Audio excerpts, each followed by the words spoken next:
And for those of you that have attended these sessions before, you would know this slide pretty well.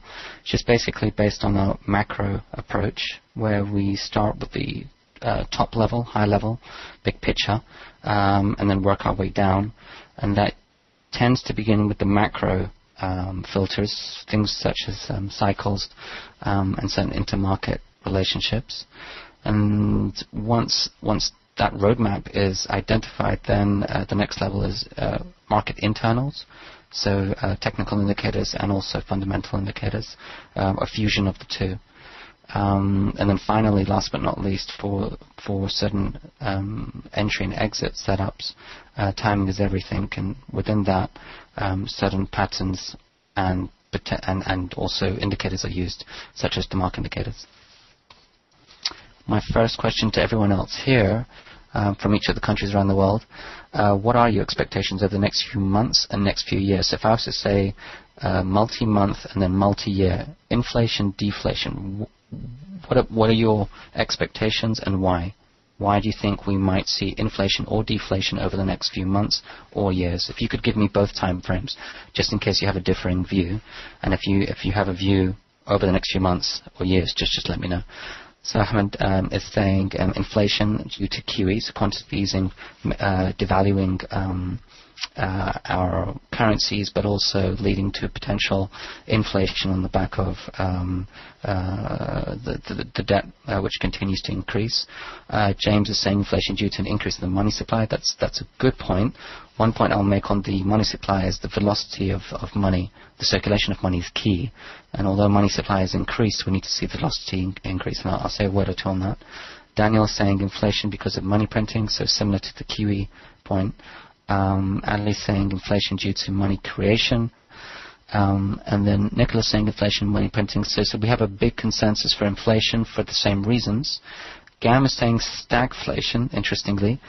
Consumers are still running scared. Inflation later if the stock market crashes, and QE money needs to be find a new home. So Gam's slightly different from each of you, still going for maybe the inflation case, but maybe with increased unemployment.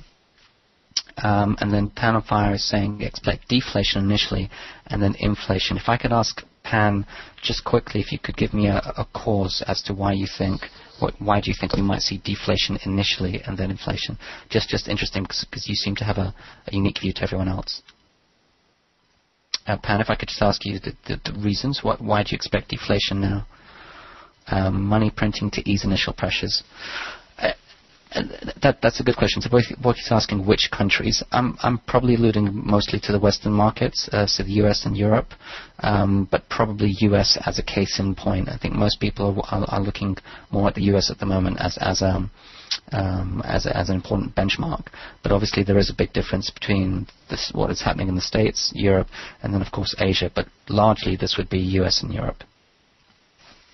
And if either of you have different country focuses, feel free to say. But I'm mainly talking about the US markets and then potentially Europe.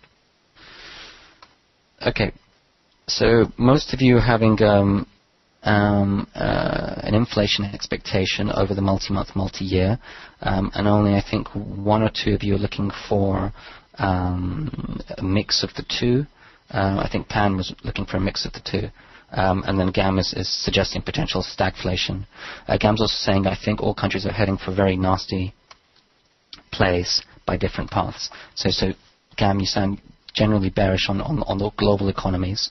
And then time will tell, we'll see. So I think the honest answer is we don't know.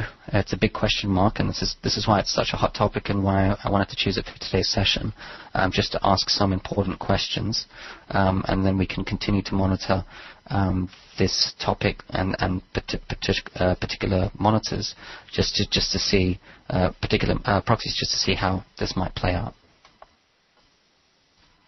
Okay, so the key thing is, what is inflation? Everyone talks about inflation and deflation, and I always think it's a good idea just to actually start with the textbook definition. The problem is there are many definitions, so I'm just keeping it simple, and I've just picked two definitions.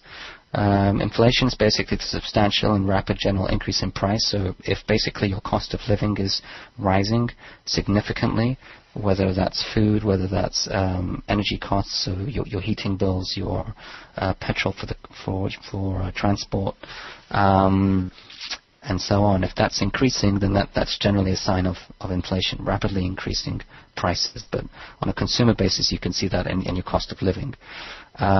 Also, another sign of inflation is the decline in the value of money, and that's something very much driven by governments in terms of the quantitative easing that is taking place in the US and Europe.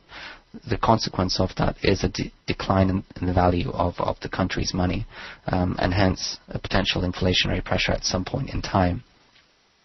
Now, the ways that you can measure either type of inflation is wholesale price index, which basically measures inflation but based on corporations, businesses, whether it's more expensive or cheaper for them to actually wholesale productions or items. Consumer price index, where that's more specific to individuals like you and I, and the cost of living